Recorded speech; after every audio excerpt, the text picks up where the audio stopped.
Պատրաստում ենք ամառային շատ համեղ թթվասերով սառը աղանդեր։ Սկսենք պատրաստել։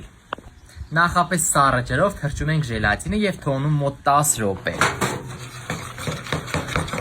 Ապա վերցնում ենք կես կիլոգրամ թթվասեր, վրան ավելացնում ենք 120 գրամ շաքարի փոշի։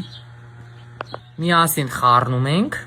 ապա զանգվածը բաժանում ենք 2 հավասար մասի, որպեսզի մի մասին ավելացնենք կակաո, մյուս մասին վանիլին։ Վերցնում ենք կակաոն, ավելացնում ենք թթվասերի զանգվածից մի փոքր հատված, խառնում ենք, նոր ավելացնում ենք հիմնական զանգվածին։ Եվ կակաով ստացված զանգվածն ավելացնում ենք մնացած թթվասերի վրա։ Եվ միասին խառնում ենք։ Կեսն էլ ավելացնում ենք վանիլը և խառնում։ Այնուհետև հալեցնում ենք ժելատինը և հավասարաչափ բաժանում 2 կեսի։ Նստում ենք զանգվածների վրա և խառնում։ Մեկ կտալ շոկոլադ է պատրաստած զանգվածից, մյուս կտալը վանիլային։